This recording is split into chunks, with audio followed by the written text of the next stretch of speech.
मेरे लिए सौभाग्य है कि मैं आज उस धरती पर हूं। मुझे तो इतना ही पता है कि संघर्षों के साए में इतिहास हमारा पलता है।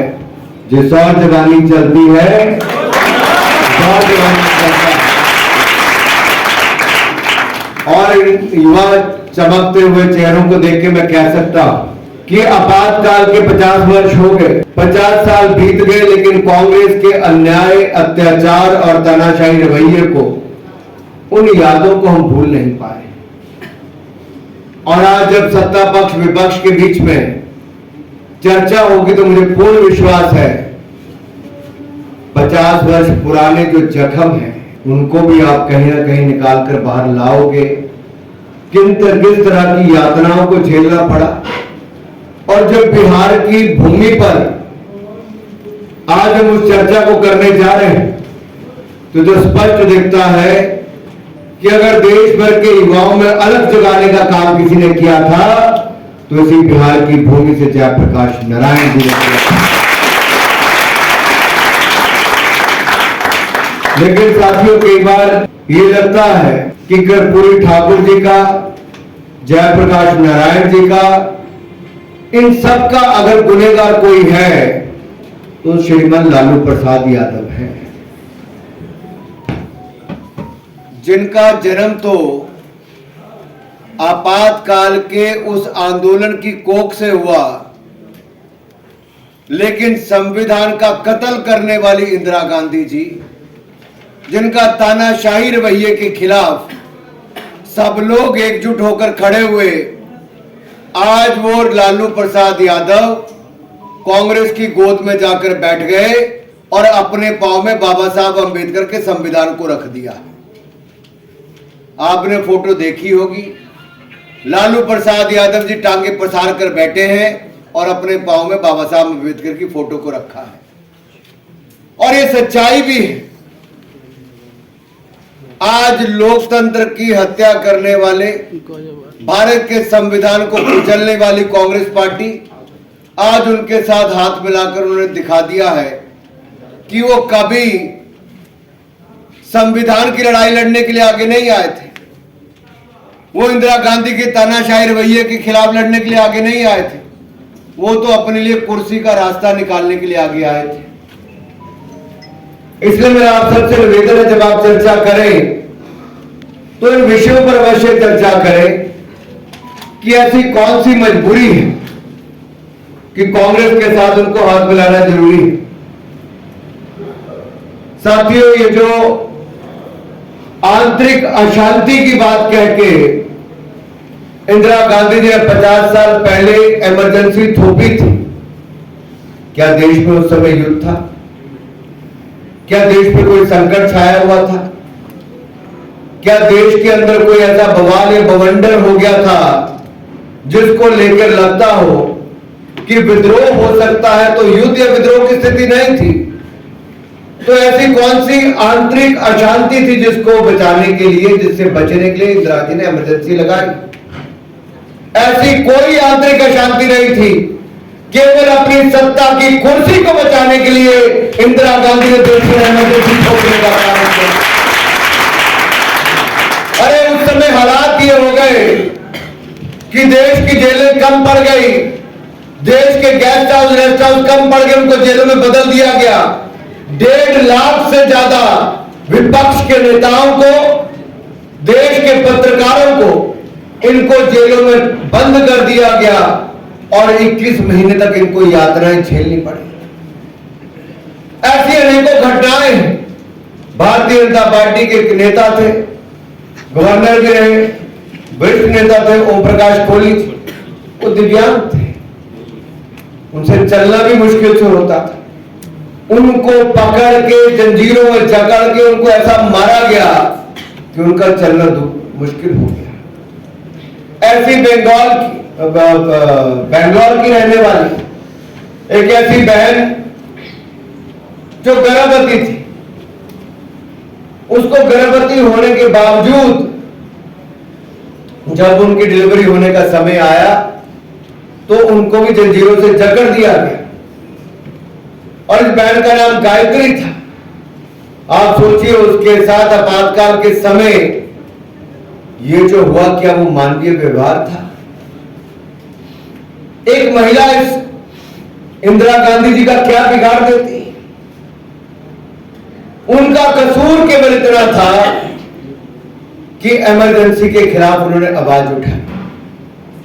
ऐसे अनेकों अनेक उदाहरण देखने को मिलेंगे, जहां अटल जी की बात हो, अडवाणी जी की बात हो, राजनाथ सिंह जी की बात हो, मुरली मनोहर जोशी जी की बात हो, ऐसे विपक्ष के अनेकों नेता, मोरारजी देसाई से लेकर अन्य नेताओं की बात हो, अगर इन सब ने आवाज उठाई तो उन सबको जेल में डालने का काम किया।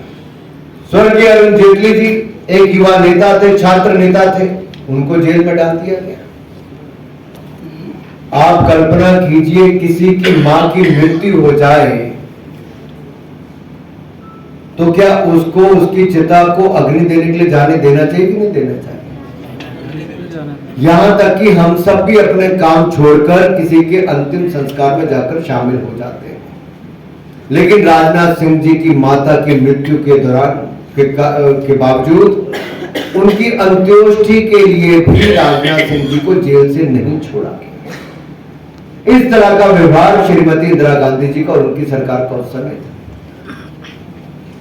अगर देश में आपको कहीं पर, अगर आपको इमरजेंसी लगानी है, आपातकाल लगाना है, तो आपको पार्लियामेंट की मंजूरी लेनी है।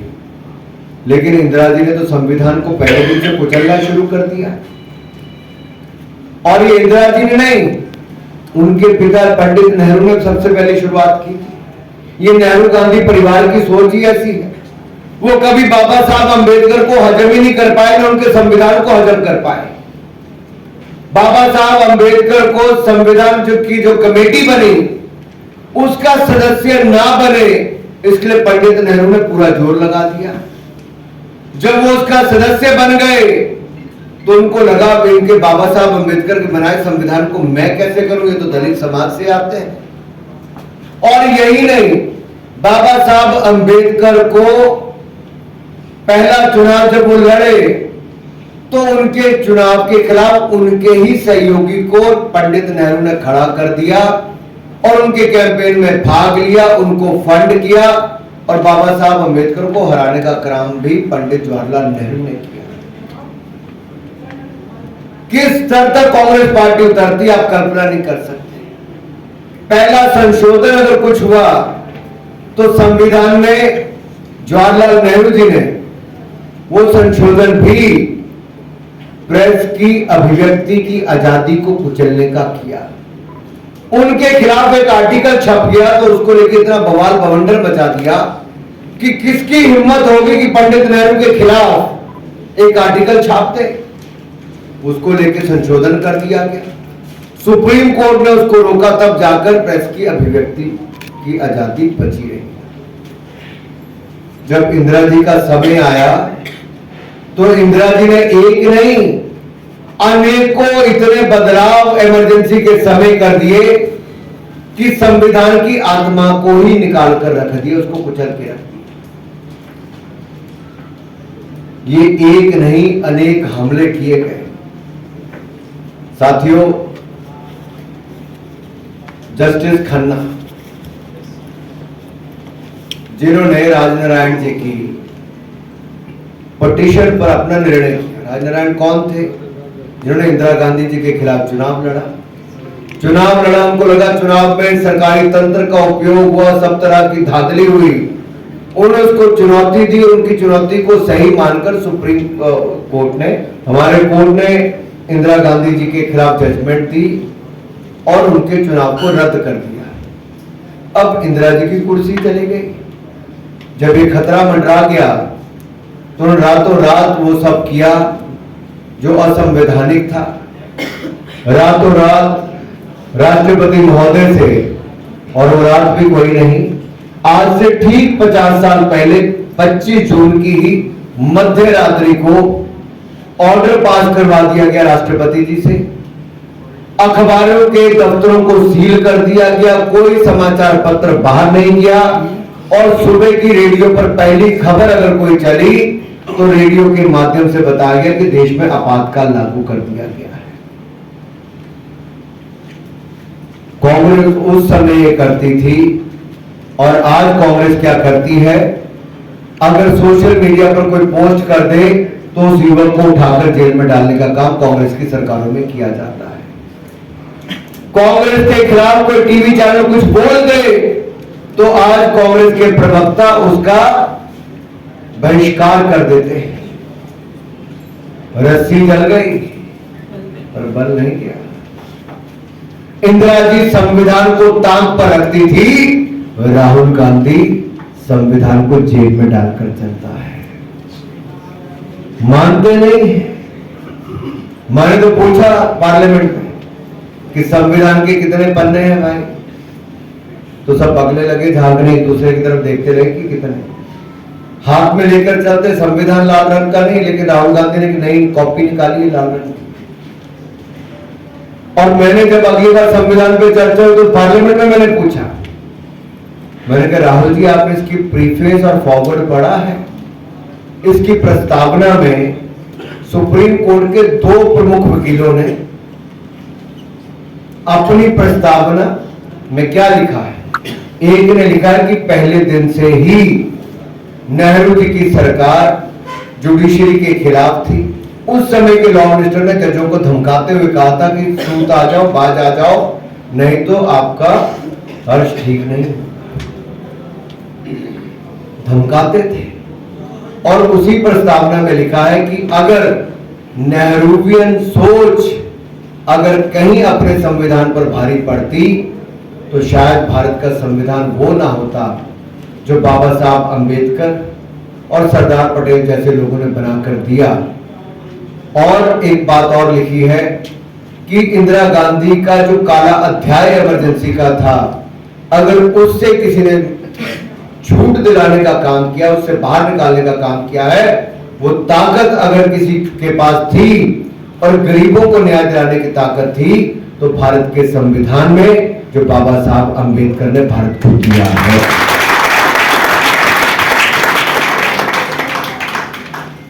साथियों मैं इतना ही कहूंगा क्योंकि आपकी चर्चा को हमें ज्यादा सुनना है, मैं यहां पे ज्यादा लंबा भाषण करूंगा तो उसका कोई औचित्य नहीं। लेकिन मैं इतना जरूर कहूंगा कि अपनी सत्ता को बचाने के लिए देश पर इमरजेंसी थोपी तो इंदिरा गांधी जी ने थोपी। लोकतंत्र को एक झटके में तानाशाही में बदल दिया तो इंदिरा गांधी जी ने बदल दिया। पूरी व्यवस्था को कठपुतली बनाकर अपनी उंगली पर नचाने का काम किया तो इंदिरा गांधी जी ने किया। कार्यपालिका हो, विधायिका हो या न्यायपालिका हो, लोकतंत्र के इन तीनों स्तंभों को कुचलने का काम किसी ने किया और बंधक बनाने का काम किसी ने किया तो ये भी इमरजेंसी के समय श्रीमती इंदिरा गांधी जी ने किया और इन सबको घुटने टेकने पर मजबूर कर दिया था। आप सोचिए जो मेरे प्रेस वाले भाई यहां पर खड़े हैं, प्रेस काउंसिल ऑफ इंडिया को भंग कर दिया, इन पर सेंसरशिप लगा दी गई थी और कोई कुछ लिखता था तो उसको जेल में डालने का काम भी कर दिया जाता था। अपनी कुर्सी को बचाने के लिए न जाने कितना नीचे इंदिरा गांधी जी गिर गई और कांग्रेस शासित राज्य तो बचे रहे, लेकिन विपक्षी राज्यों पर धारा 356 का दुरुपयोग करते हुए एक साथ कई सरकारें गिराने का काम भी ये श्रीमती इंदिरा गांधी जी ने ही किया था। और शायद आपको याद होगा एक नारा उस समय दिया गया, Indira is India and India is Indira. यानी कि उनके लिए देश कुछ नहीं, ये पारिवारिक पार्टी और ये नेहरू गांधी परिवार ही सब कुछ था। इंदिरा गांधी ने देश को एक व्यक्ति पूजा और परिवारवाद की एक प्रयोगशाला बनाकर रख दिया था। साथियों आज भी देखिए कांग्रेस पार्टी का हाल क्या है। कहने के लिए कांग्रेस का अध्यक्ष कोई और है, लेकिन पूरी कांग्रेस पार्टी राहुल प्रियंका के इर्द गिर्द ही घूमती है। पार्टी की मीटिंग शायद कहीं होगी, लेकिन रबर स्टैंप बनकर रह गई। स्टैंप वही लगती है जो राहुल गांधी कहते हैं। क्या है परिवारवादी पार्टियां? और आपके अपने प्रदेश में देख लीजिए, लालू जी हो, उनके पुत्र हो, और तो और उनकी बेटी मीसा का तो जन्म ही मीसा के समय हुआ। कितनी देर तक मीसा लगा रहा था मोहन जी? 21 मीसा कितने महीने तक लगा रहा? 21 मंथ, 21 महीने। कितने महीने लगा भाई? एक तरफ 21 महीने मीसा लगा और एक तरफ उन्हीं 21 महीनों में मीसा जी पैदा हुआ। लेकिन क्या वो मीसा जी भी याद नहीं करवाती है? मीसा नाम तो लालू जी ने रख दिया, लेकिन उनको इमरजेंसी का शायद वो दौर याद नहीं रहा कि इंदिरा गांधी जी ने और कांग्रेस पार्टी ने कैसे देश के लोकतंत्र को कुचलने का काम किया था।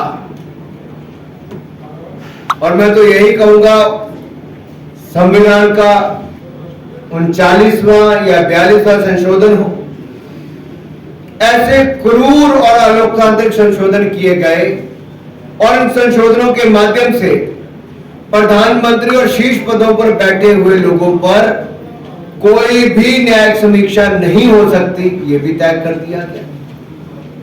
इमरजेंसी के टाइम पर जो भी निर्णय किए गए उस पर भी कोई जांच नहीं बैठ सकती, उस पर कोई रिव्यू नहीं किया जा सकता।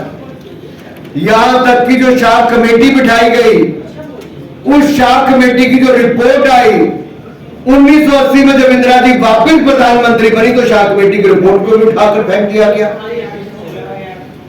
यहां तक कि जस्टिस खन्ना जैसे ईमानदार जज को उनकी वरिष्ठता के बावजूद, सबसे सीनियर थे, उसके बावजूद भी उनको चीफ जस्टिस बनने से रोका तो श्रीमती इंदिरा गांधी ने रोका। और आज जब राहुल गांधी जी जुडिशरी की बात करते हैं, जुडिशरी के न्याय की बात करते हैं, तो अपने आप में बहुत बड़े सवाल खड़े होते हैं।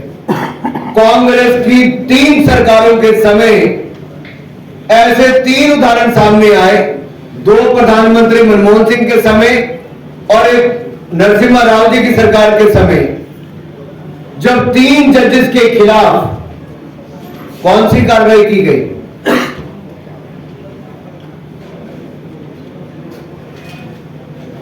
जजेस के खिलाफ क्या लेकर आए थे? महाभियोग। महाभियोग लाने का काम अगर किसी की सरकारों के समय हुआ तो कांग्रेस की सरकारों के समय लाने का काम किया। अब 38वें संशोधन में तो आपातकाल के दौरान जितनी भी घोषणाएं की गई, यानी कि जो भी निर्णय इंदिरा गांधी ने लिए होंगे, उन न्यायपालिका की जान से बाहर कर दिए गए। अंबेडकर जी के संविधान को कुचलने का काम किसने किया? तो इंदिरा गांधी जी ने किया। और तो और बिहार के लोगों को तो सबसे ज्यादा पता होना चाहिए कि कांग्रेस ने एक नारा वर्षों तक लगाया और नेहरू गांधी परिवार की तो कई पीढ़ियों ने लगा दिया, गरीबी हटाओ का नारा लगाया। इनके राज में गरीबी हटी नहीं, गरीब मिट गया। यहां तक कि गरीबों के जो घर थे, वो गरीबों के घर भी दिल्ली के तुर्कमान गेट पर जब वो हटाने का काम किया जा रहा था तो गरीब खड़े हुए, तो गरीबों पर अंधाधुंध गोलियां चलाने का काम भी उस समय संजय गांधी ने करवा दिया। कहने को इंदिरा गांधी प्रधानमंत्री थी, लेकिन काम संजय गांधी के कहने पर होता। अरे साथियों, एक नहीं अनेकों उदाहरण ऐसे देखे। अमानवीय नरसंहार किया गया तो उसके समय ही किया गया। लोकतंत्र की हत्या तो इनके समय हुई, संविधान से खिलवाड़ हुआ तो इनके समय हुआ। अगर मीडिया की आवाज को कुचलने का काम हुआ तो कांग्रेस के समय हुआ। 3 स्तंभ को तो कुचला ही था, 4थे स्तंभ को कुचलने का काम भी कांग्रेस के समय ही हुआ। और यही नहीं, कांग्रेस में तब से लेकर अब तक जो हमारे संवैधानिक दर्जे प्राप्त संस्थाएं हैं, उन पर प्रश्न चिन्ह खड़े किए। जब जब कांग्रेस की चुनावों में हार हुई, कभी इलेक्टोरल रोल पे प्रश्न चिन्ह खड़े किए, कभी इलेक्शन कमीशन पर प्रश्न चिन्ह खड़े किए, कभी ईवीएम पर प्रश्न चिन्ह खड़े किए। जीत जाए तो राहुल गांधी की जीत है, हार जाए तो ठीकरा ईवीएम पर फोड़ो, इलेक्शन कमीशन पर फोड़ो, इलेक्टोरल रोल पर फोड़ो, और आने वाले चुनावों में बिहार में कांग्रेस और आरजेडी की फिर हार होगी और ये फिर एक बार ठीकरा दूसरों पर फोड़ने में तैयार होगा। लेकिन साथियों, आज मॉक पार्लियामेंट में आपको आपातकाल के दौरान हुए संघर्ष, आपातकाल के दौरान हुए यातनाएं, आपातकाल के दौरान बाबा साहब अंबेडकर के संविधान को कुचलने का काम, तीनों स्तंभों को कुचलने का काम, नरसंहार से लेकर लोकतंत्र की हत्या, इन सब विषयों पर जब आप चर्चा करेंगे तो मैं चाहता हूं जिन विषयों पर हम बात नहीं रख पाए उनमें से आप सब अपनी बात मुखर होकर निकालें। सत्ता पक्ष विपक्ष एक ऐसी तेज धार के साथ आपके आपस में वो चर्चा हो कि मजा आ जाए सुनने वालों को भी।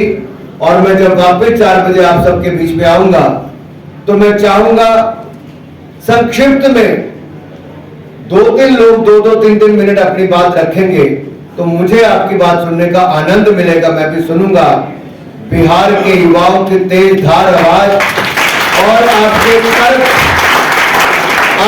तर्क के साथ विपक्ष सत्ता पक्ष और सत्ता पक्ष विपक्ष को धराशायी करता है। लोकतंत्र की यही खासियत है, यही खूबी है। हार जीत चलती है लेकिन लोकतंत्र की जीत होनी चाहिए और भारत का संविधान सबसे ऊपर रहना चाहिए जो बाबा साहब अम्बेडकर ने बनाया है। और हमारे प्रधानमंत्री नरेंद्र मोदी जी ने सदा संविधान को ऊंचा रखा है। वो जब एमपी बनकर आए, प्रधानमंत्री बने तो सबसे पहला माथा टेका लोकतंत्र के मंदिर, पार्लियामेंट की पहली सीढ़ी पर। और जब वो सेंट्रल हॉल में आए, संविधान सदन में आए, तब उन्होंने माथा टेका तो बाबा साहब अंबेडकर के संविधान पर माथा टेकर कहा। उन्होंने कहा था मेरी सरकार गरीब की होगी, वंचित की, शोषित की, पीड़ित की, महिला की, मजदूर की, जवान की, नौजवान की होगी, किसान की होगी। और पिछले 11 वर्षों में मोदी सरकार ने दिखा दिया है कि उनकी सरकार में जहां भारत 11वें नंबर की अर्थव्यवस्था से दुनिया की 4थी बड़ी अर्थव्यवस्था बन गया है। अब 2 लक्ष्य और रखे हैं। 2027 में भारत दुनिया की 3री बड़ी अर्थव्यवस्था बन जाएगा और 2047 में हम सबको मिलकर भारत को विकसित राष्ट्र बनाने का संकल्प पूरा करना है। साथियों, पिछले 11 वर्षों में 25 करोड़ गरीबों को गरीबी रेखा से बाहर निकालने का काम किया तो नरेंद्र मोदी की सरकार ने किया। और हम गर्व के साथ कह सकते हैं, हम गर्व के साथ कह सकते हैं कि 12 करोड़ बहनों को रसोई गैस का सिलेंडर देकर धुएं से मुक्ति दिलाई, 15 करोड़ घरों को नल से जल देने की सुविधा दिलाई, 4 करोड़ पक्के मकान बनाकर दे दिए, 3 करोड़ पक्के मकान और मंजूर कर दिए हैं। 80 करोड़ लोगों को मुफ्त में अनाज मिलता है तो 60 करोड़ लोगों को 5 लाख का इलाज मुफ्त में मिलता है। 70 साल से ज्यादा वालों को भी 5 लाख का इलाज मुफ्त में मिलता है। तो वहीं पर 25 करोड़ लोगों को गरीबी रेखा से बाहर निकालने का काम होता है। मैं यहां पर जब पहले आया, जब मैं युवा मोर्चा का अध्यक्ष था, बिहार की सड़कों की जो हालत होती थी, मैं सोचता था कहां रहते हैं भाई। आज जब मैं आया तो मैं कह सकता हूं देश में 96,000 किलोमीटर नेशनल हाईवे थे, आज वो बढ़कर 1,60,000 किलोमीटर हो गए। 3,23,000 किलोमीटर ग्रामीण सड़कें थी, आज वो 7,46,000 किलोमीटर बढ़कर हो गई। देश में 7 एम्स थे, आज 24 एम्स हो गए। 13 IIT थे, आज 21 हो गए। 12 IIM थे, आज 20 हो गए। 9 IIIT थे, आज 25 हो गए। भारत में 50,000 सीटें मेडिकल कॉलेज की MBBS की थी, आज वो 1 लाख से ज्यादा हो गई। 75,000 सीटें हम 5 साल में और जोड़ देंगे। 31,000 सीटें पोस्ट ग्रेजुएशन की थी डॉक्टर्स के लिए, आज वो 62,000 हो गए। देश में जहां हमारे 700 यूनिवर्सिटीज थी, आज वो लगभग 1174 यूनिवर्सिटीज हो गए। देश में 5 शहरों में मेट्रो थी, आज वो 21 शहरों में हो गई। देश में 74 एयरपोर्ट थे, आज 160 एयरपोर्ट हो गए।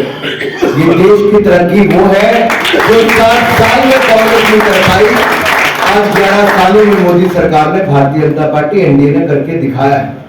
साथियों, इस पर चर्चा कभी हम किसी दिन और करेंगे, लेकिन मैं ये बताना चाहता हूं एक और कांग्रेस का आपातकाल का समय था, आज हमारे पास अवसर का समय है, भारत को विकसित राष्ट्र बनाने का समय है। आइए इकट्ठे मिलकर उस समय हम लोग ना 1947 से पहले बलिदान देने वाले में हमारी नौबत आई, ना आपातकाल के समय संघर्ष करने की हमारी नौबत आई, लेकिन आज हमारे पास समय है बलिदान देने का नहीं, योगदान देने का और अपने भारत को विकसित राष्ट्र बनाने का। तो जो लोग भारत को विकसित राष्ट्र बनाने के लिए तैयार हैं, अपने जीवन के अगले 22 वर्ष भारत को आगे लगाने के लिए, आगे बढ़ाने के लिए तैयार है, वो मेरे साथ बोले भारत माता की जय, भारत माता की